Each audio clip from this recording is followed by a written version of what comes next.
शुरू कीजिए। बोलिए श्री प्राणनाथ प्यारे की जय। बोलिए श्री सतगुरु महाराज की जय। अंगना दी अर्जी प्रीतमा प्रीतमा चरना विच ल्याई। मेरी प्रेम वाली टूटे डोरना डोरना कुछ और न मंगदी नाही। कुछ और न मंगदी नाही। मैं ता भूल गईया मेरे प्रीतमा तेरे इश्क दिशा न जानी। मैं ता भूल गईया माँ तेरे इश्क दिसार न जानी। सदा चैन मिले दिलदार मेरे मैं तेरे बिना वीरानी। मैं इश्क दिसार न जानी। मैं अवियोगन योग तेरे मैं नाही। मन अवियोगन पार ना किसी योग्य तेरे मैं नाही। मैनू बख्शी बख्शने कोई और न दिसदा नाही। मैनू बख्शी बख्शन हारे कोई न दिसदा नाही। चैन दार मेरे मैं तेरे बिना वीरानी। इश्क दिसार न जानी। मैं प्यारी सच्चे दी मैनू साहिब सब तो प्यारा। मैं प्यारी सच्चे साहिब दी मैनू साहिब सब तो प्यारा। माशूक मेरा मेरे दिल अंदर मैं उसनू ना पहचानी। माशूक मेरा मेरे दिल अंदर मैं उसनू ना पहचानी। सदा चैन मिले दिलदार मेरे मैं तेरे बिना वीरानी। मैं इश्क दिशा जानी। करे हारे असानो प्रेम नजर मेहर दी साइया। करे तारे असानो प्रेम दी कर साइया। तेरे इश्क दार ले लवा तज के दुनिया बेगानी। तेरे इश्क दा रंग ले लवा तजे दुनिया बेगानी। सदा चैन मिले दिलदार मेरे मैं तेरे बिना वीरानी। मैं इश्क दिसार न जानी। मैं ता भूल गईया मेरे प्रीतमा इशक दिसार न जानी, सदा चैन मिले दिलदार मेरे, मैं तेरे बिना वीरानी, मैं इशक दिसार न जानी, मैं तेरे बिना वीरानी। बोलिए श्री प्राणनाथ प्यारे की जय, बोलिए श्री सतगुरु महाराज की जय, समस्त सुंदर साथ की जय। प्रणाम जी। प्रणाम जी, वर्षा जी, धन्यवाद जी। सभी सुंदर साथ जी को प्रेम प्रणाम। शुरू करते हैं सुंदर साथ जी।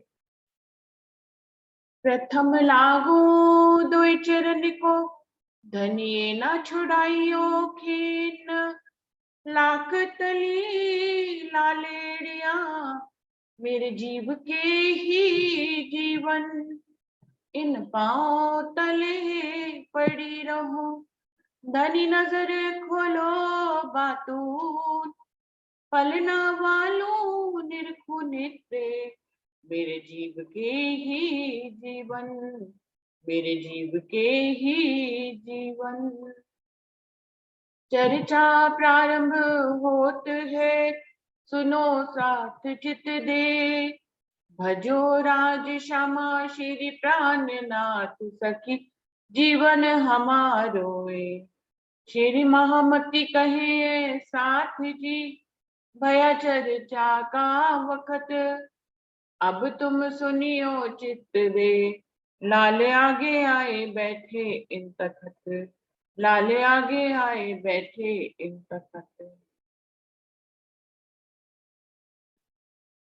बोलिए श्री प्राणनाथ प्यारे की जय, बोलिए श्री सद्गुरु महाराज की जय। साजी बीतक साहब वाणी में अष्टपहर की सेवा पूजा चल रही है, जिसमें पहला प्रकरण हो गया था, अभी पहला पहर हो गया था, अभी दूसरे पहर पे चलते हैं। ये 64वां प्रकरण शुरू हो रहा है। दूसरा पहर, पहला पहर कौन सा? 6 से 9 के बीच का, अभी 9 से 12 के बीच का। धनी जो है अपने पहले पहर में सुंदर साहब के घर में भ्रमण करते हुए तखत पर स्नान कर कर आ जाते हैं और ये चर्चा का समय हो जाता है। अब कहूं दूसरे पहर की सेवा साथ कीजे, जिन भात जो होत है हक मेहर उतरी। लालदास जी कह रहे हैं कि अब मैं दूसरे पहर की सेवा जो सुंदर साथ करते हैं शिरडी साहिब जी की दूसरे पहर में, उसके बारे में वर्णन करने जा रहा हूं। जिस भात जैसे लीला धनी कर रहे हैं, सुंदर साथ से सेवा ले रहे हैं, ये धनी की मेहर ही है कि सुंदर साथ उनकी सेवा कर पा रहे हैं और धनी उनकी सेवा को कबूल कर रहे हैं। तो ये हक की मेहर कैसे उतर रही है, इसका वर्णन करने जा रहा है। दो बाजू पलंग के बैठक लाल केशव दास, फुरमान हदीसा पढ़न की राज रिझावन आस। श्रीजी साहिब जी चर्चा के तखत पर विराजमान हो जाते हैं। उनके दोनों तरफ, एक तरफ दाएं तरफ बाएं तरफ, एक तरफ लालदास जी और एक तरफ केशव दास जी बैठ जाते हैं। कुरान, उनके अर्थ और भी तफसीर हुसैनी, इस तरह के सारे भागवत, गीता, सबको लेकर बैठते हैं कि जब जरूरत पड़ेगी बीच में इसमें से धनी कोई साक्षी देंगे तो हम उसको निकाल कर दिखाएंगे सुंदर साथ को। ये भी उनकी एक सेवा है, राज रिझावन आस, धनी को रिझाना चाहते हैं केशव भाई और लालदास जी। धनी धाम के देत है निज धाम के निशान, लेवे मोमिन मिलके अरस सुख सुभान। कह रहे हैं ये तो धाम धनी की मेहर है कि वो स्वयं इस धरती पर आकर हम मोमिनों को परम धाम के निशान दे रहे हैं, परम धाम की गवाहियां दे रहे हैं। निज धाम के निशान, परम धाम को वर्णन कर रहे हैं, वहां की शोभा और श्रृंगार 25 पक्षों का वर्णन कर रहे हैं, धनी की दिल की लीलाओं का वर्णन कर रहे हैं, मूल मिलावे का वर्णन कर रहे हैं। तो ये तो धनी धाम के देत हैं निज धाम के निशान, परम धाम की निशानियां सुना रहे हैं यहाँ पर। लेवे मोमिन मिलके अरस सुख सुभान, और परम धाम के मोमिन भी उनकी द्वारा इस सबरी वर्णन को सुन रहे हैं, आत्मसात कर रहे हैं और उसके ऊपर चल रहे हैं। अरस सुख सुभान, क्योंकि उनको परम धाम के राज्य के सुखों की लज्जत लेनी है, इसलिए वो इसी पद चिन्हों पे चल रहे हैं। धनी जो स्वयं आकर उसका वर्णन कर रहे हैं, उसको अपने आंख नाक कान सभी इंद्रियों को चेतन कर कर परमधाम के मोमिन उस वर्णन को सुन रहे हैं और उससे लज्जत ले रहे हैं। राजहेत कर कहत है काका बुलाओ सिताव, दो बाजू रेला धरे तापर धरे किताब। जैसे ही शिवजी साहिब जी पलंग पर चर्चा करने के लिए बैठते हैं तो बड़े प्रेम से कहते हैं, अरे भाई जयंती काका जी को बुलाओ, दोनों बाजू के जो रेले धरे हैं उसपे सारे जो है धर्म ग्रंथ रखें, सभी किताबें आकर रखें, क्योंकि जयंती काका जी की एक खास सेवा है जो अगली चौपाई में बता रहे हैं।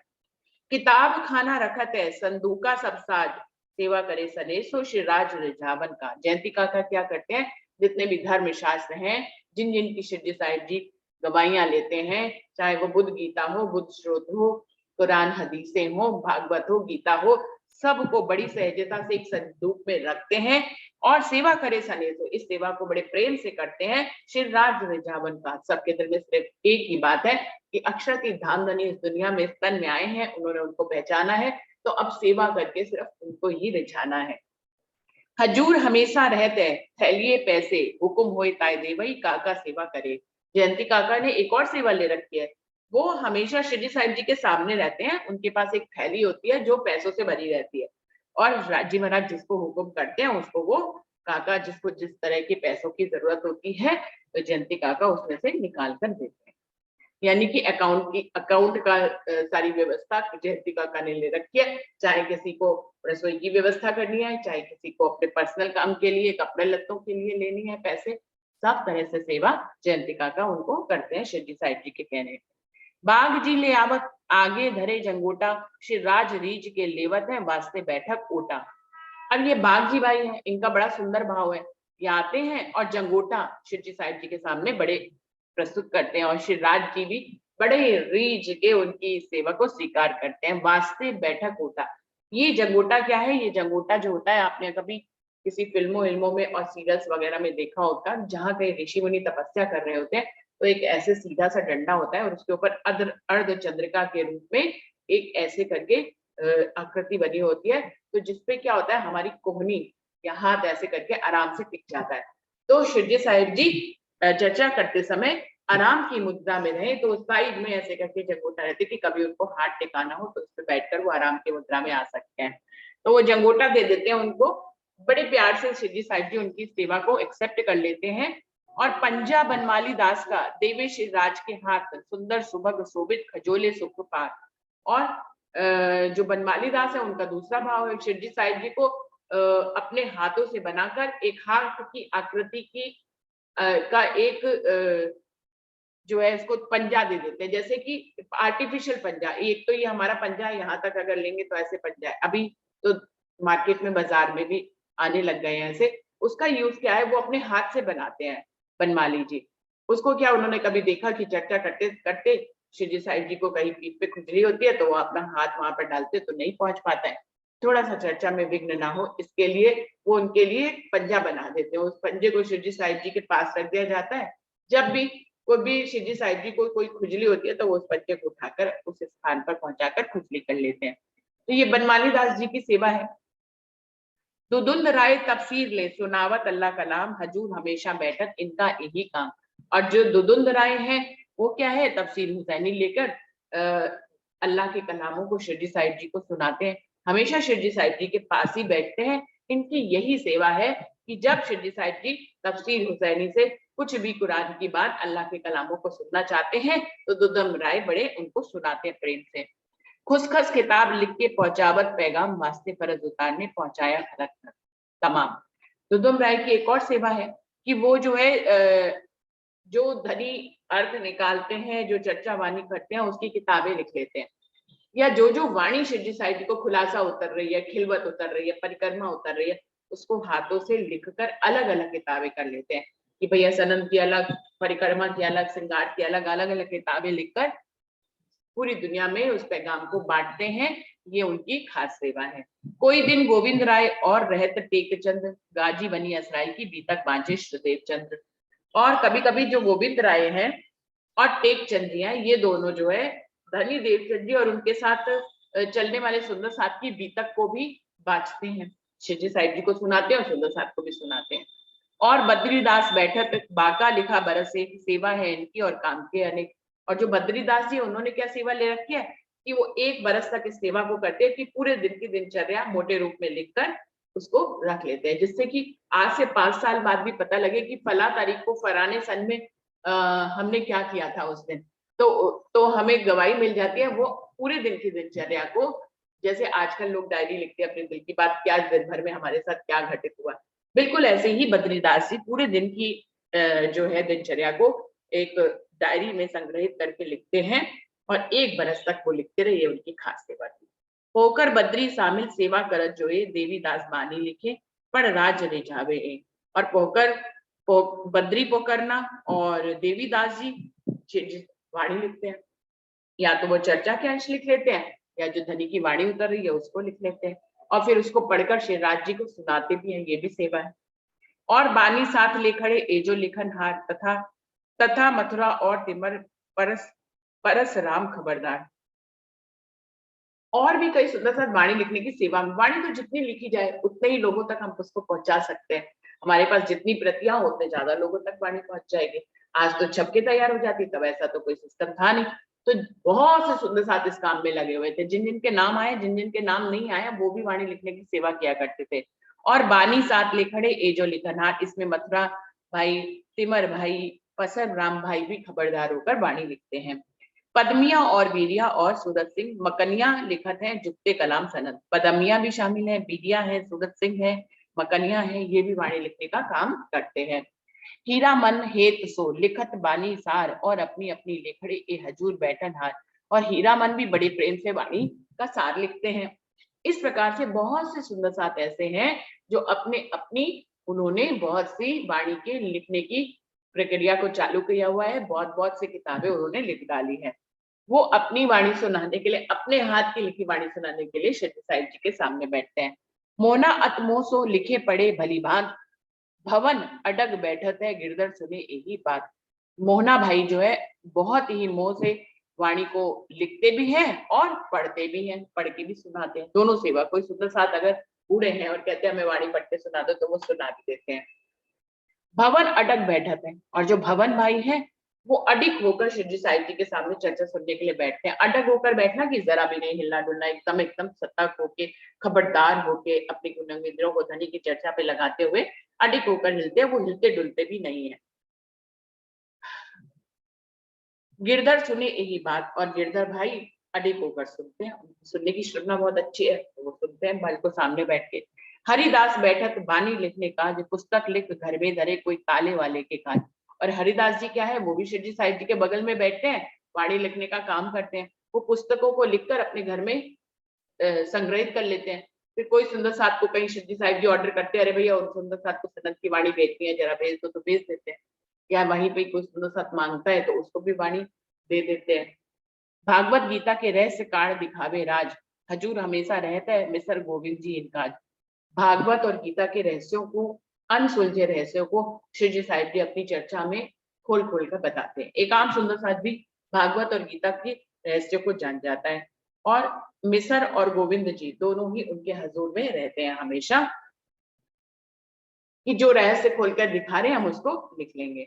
श्री महाराज आवत बैठक चर्चा में श्रवणा देव सने सो नफा पावे खलक इनसे। क्या कह रहे हैं, जब महाराज छत्रसाल जी आते हैं तो वो भी चर्चा में बैठते हैं, चर्चा सुनते हैं बड़े प्यार से। श्रवणा देव सने सो बड़ी प्रेम से अपना दिल बांध कर धनी की चर्चा को सुनते हैं, क्या नफा पावे खलक इनसे, क्योंकि आने वाले समय में छठे दिन में महाराजा छत्रसाल जी से ही सारी जागनी होनी है। श्यामा महारानी के 40 वर्ष जो है बादशाही के कहेंगे, उसमें छत्रसाल जी का समय भी आता है, तो छठे दिन की लीला महाराज छत्रसाल से संपादित होने वाली है, तो वो भी उनसे भी पूरी दुनिया आगे नफा पाने वाली है।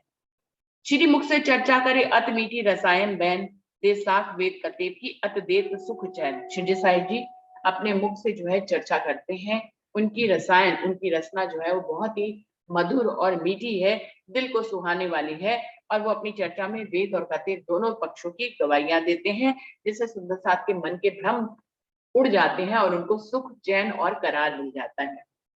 सन्मुख श्रवणा देते हैं मुरलीधर बनाए, ना आसन नेत्र दगा वही, रहे दृष्टि दृष्ट जुड़ाए।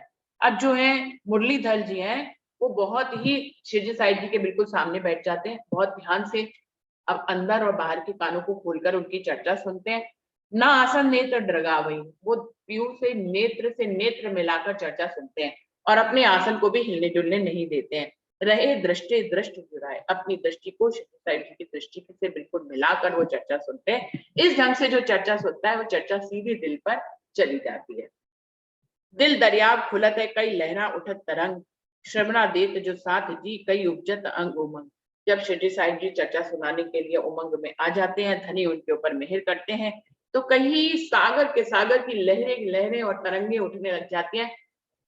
जब चर्चा का भाव धनी किसी से सेवा लेते हैं तो कई बार चर्चा करने वाले को भी ये नहीं पता होता है कि वो क्या बोलने वाला है, और उससे धनी कभी वो टॉपिक निर्धारित भी करके बैठे कि अब हम आज तो भैया हम बुद्धि के बारे में बोलेंगे, आज हम धनी के परमधाम के बारे में बोलेंगे, 25 पक्षों के बारे में बोलेंगे, कुछ इस तरह का निर्धारण करके भी बैठता है। तो उसमें भी जब वो बैठता है तो धनी उससे कुछ बातें ऐसी कहलवाते हैं जो कि जो है उसने खुद भी नहीं सोची होती कि वाणी में इसकी कहीं गवाही है, गवाही के अनुसार उसने वो पढ़ी भी नहीं होती और धनी उससे वो गवाहियां दिलवाते हैं और उससे वो चर्चा कराते हैं।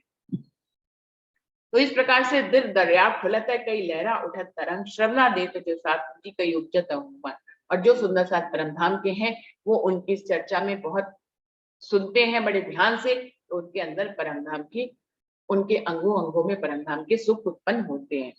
कई लहरें सुख धाम के वर्णन होत रसाल, श्री महाराजा रीजत होत दिल खुशाल। इस प्रकार से परमधाम के सुख की कई लहरें शिवजी साहिब जी के मुख से वर्णन होकर निकलती हैं। महाराजा भी रीझ कर इस सेवा, उनका दिल भी खुशहाल हो जाता है परमधाम की लीला को सुनकर। कई साखे शास्त्र की और भागवत वचन प्रसन्न चालीसों खोलते संज्ञा होत मगन। शिवजी साहिब जी शास्त्रों की साक्ष्यां देते हैं, भागवत के वचनों की साक्ष्यां देते हैं, उनके अनसुलझे हुए 40 प्रश्नों के उत्तर खोलकर दिखा देते हैं, जिसको परमधाम के मोमिन मगन होकर सुनते हैं। और साथ ही कई बारीकी खोज के किरंतन, ब्रह्मांड शून्य पार के पहुंच अक्षर वतन। शिवजी साहिब जी कई बारीक बारीक रहस्यों की भी साक्ष्यां दे देते हैं और जगह जगह परमात्मा को खोजने वाले किरंतन भी यहाँ पर उतरते हैं। ब्रह्मांड शून्य पार के, वो अपनी वाणी के द्वारा इस ब्रह्मांड और इस शून्य 5 तत्व के ब्रह्मांड से आगे निकलकर अक्षरधाम तक का वर्णन करते हैं। इस आइडिया देते हैं कई पुरावत साख और जो साधो की भाग भाग कहला। इस प्रकार शिवजी साहिब जी कई साक्ष्यां देते हुए, अपनी बात की गवाही देते हुए जो है अपनी चर्चा सुनाते हैं, और जो कई साधुओं की वाणी में भी कोई कोई बात लिखी हुई है तो उसका भी गवाही देते हैं। वेद और कतेब को दो करत है एक, आज लो कबो ना हुई कई उपजे खपे ब्रह्मांड अनेक। शिवजी साहिब जी वेद और कतेब, हिंदू और मुस्लिम पक्ष को एक कर दिखाते हैं। आज दिन तक ये काम किसी ने भी इस ब्रह्मांड में नहीं किया है, कितने ही ब्रह्मांड बनकर मिट गए, लेकिन वेद और कतेब को एक करने वाला कोई भी साथी नहीं आया। चर्चा चित्त दे होता है श्रवणा देत सब साथ, खेत कर कहते है पकड़ के सैया हाथ। धनी शिवजी साहिब जी जब चर्चा करते हैं और अपने दिल से जब चर्चा करते हैं तो सुंदर साथ जी भी दिल से उसको सुनते हैं और हेत कर कहते हैं, बड़े प्रेम से धनी अपनी बातें बताते हैं। परमधाम की सखियों का हाथ पकड़ रखा है उन्होंने और उनको जगाने के लिए वो परमधाम की लीला का वर्णन करते हैं। ब्रज नैन और चंचल रह चर्चा में, मोंगे होके सुनते और ना हो इनसे। अब ये 3 सुंदर साथ हैं, ब्रज भाई, नैन भाई और चंचल भाई, ये भी चर्चा में शामिल रहते हैं और मोंगे होके सुनते हैं। एक शब्द उनके मुंह से नहीं निकलता, बिल्कुल साइलेंट, अंदर बाहर से चुपचाप मौन होकर वो चर्चा को सुनते हैं। ये भी एक खास बात है सुंदर साथ की।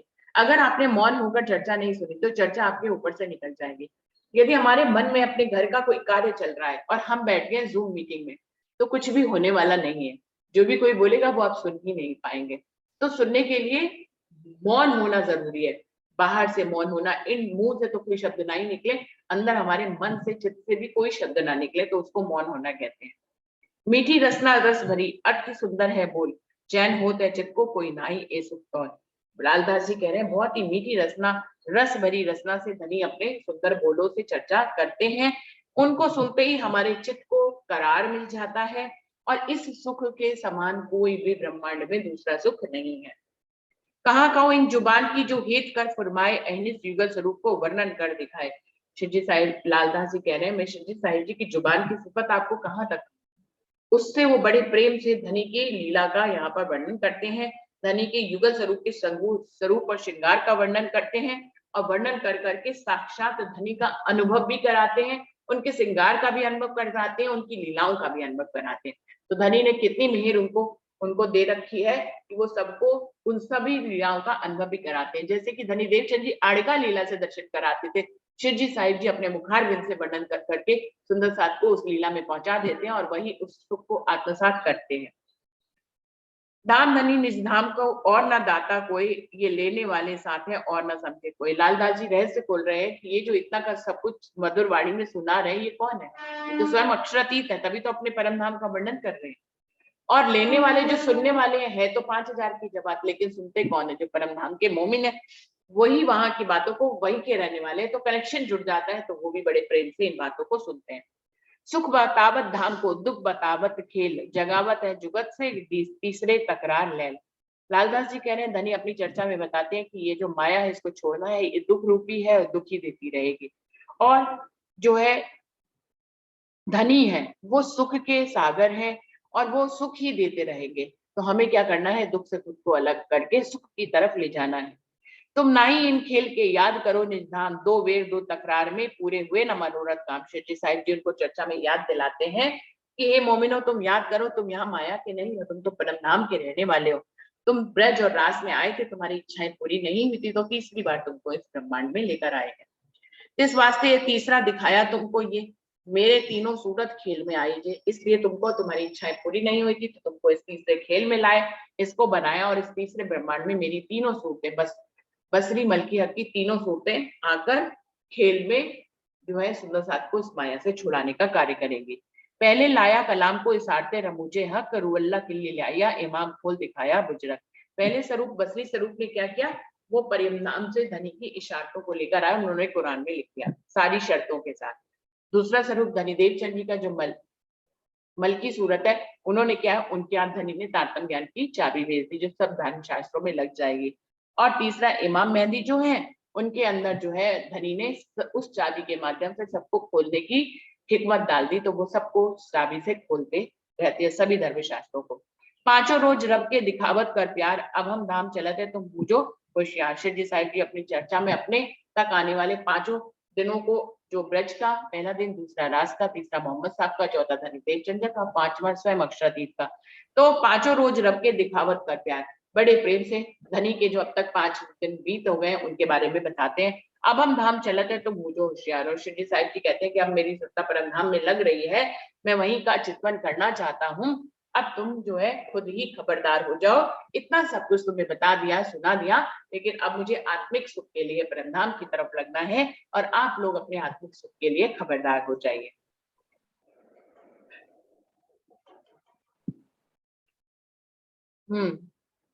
दिन कयामत के कहे थे सो आई सरत सुभान, ये बात मोमिन जाने ही जाए देवे हक ईमान। वो कह रहे हैं कयामत के सातों निशान जो है अब जाहिर हो गए हैं, धनी उनकी निशानियों को जाहिर कर रहे हैं, उनकी गवाहियां दे रहे हैं, ये पर लेकिन इनको समझ सिर्फ मोमिन पाते हैं, जिनको इन दिल में धनी ने अपना ईमान पहले से ही भर रखा है।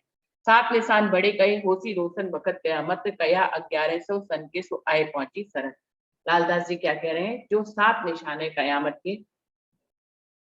मोहम्मद साहब ने पहले से ही कह दिया था कि कयामत के वक्त पर ये सातों निशान जो है कयामत के जाहिर हो जाएंगे। ये सातों निशान जब जाहिर हो जाए तो समझिएगा कि कयामत का समय आ गया है। कया 1100 सन के सो आए पहुंची सरत, उन्होंने 11 वर्ष पहले ही इस बात की गवाही दे दी थी, जो अब है। लालदास जी कह रहे हैं कि अब जो इसकी गवाही वो 11 वर्ष पहले दे चुके, वो समय आया अब है। चारों वसीयतनामे का शोर पड़ा संसार, आप दावत जाहिर करी हूँ जो खलक खबरदार।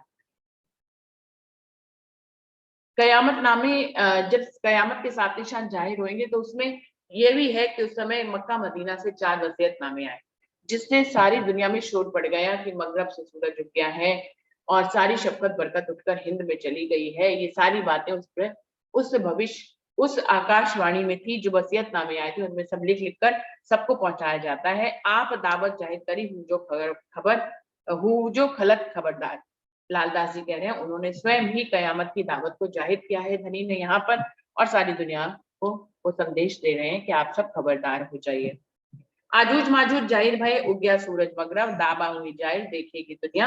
अब 7 निशानों में कुछ निशान का वर्णन यहाँ पे कर रहे हैं कि आजूज माजूज जाहिर हो गए, जिनको दिन और रात कहा गया है, वो हमारी उम्र को धीरे धीरे खाते रहते हैं।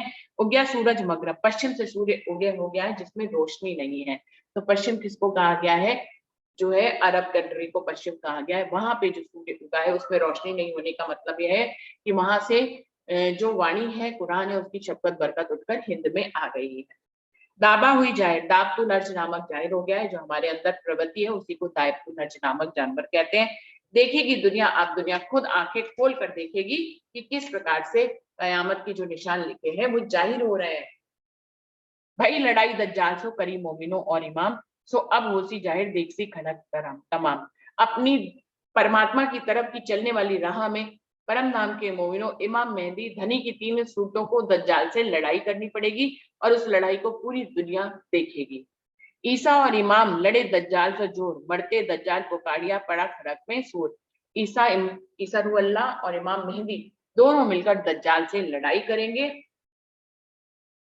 और इस प्रकार जब दज्जाल को हराएंगे, तो जब हम हारने वाले होते हैं तो हम अपने हाथ पैर पटकते हैं, तो ऐसे ही दज्जाल भी अब डर कर भाग जाएगा, अपने हाथ पैर पटक रहा है। बड़ा खलक में शोर, पूरी दुनिया में इस बात का शोर पड़ चुका है। असराफील आए के गावे अल्लाह कलाम, फूल फूका संसार में हुए 40 वर्षों तमाम। असराफील जागृत बुद्धि के फरिश्ते ने आकर गावे अल्लाह कलाम, वो अल्लाह के कलामों को गा रहा है। सूर फूका संसार में, वो अतारतम वाणी का सूर है, पूरी दुनिया में धीरे धीरे करके फूक रहा है। पूरे 40 वर्षों तमाम, 40 वर्षों में ये लीला खत्म हो जाएगी। यानी कि 40 वर्षों तमाम, 40 वर्षों तमाम का क्या मतलब है? सूर फूका संसार में हुए 40 वर्षों तमाम। धनी राज्य जो है अपनी वाणी को उतारते चले जा रहे हैं। असराफिल के माध्यम से ही, जागृत बुद्धि का ज्ञान इसको कहते हैं, असराफिल के माध्यम से ही धनी की वाणी यहाँ पर उतर रही है। उस वाणी से सुख ले रहे हैं, उनके सूरतें उसको आत्मसात कर रही हैं, दुनिया को उसको बांट रही हैं, और इस प्रकार से मोमिन जो है उस वाणी के सुख ले रहे हैं।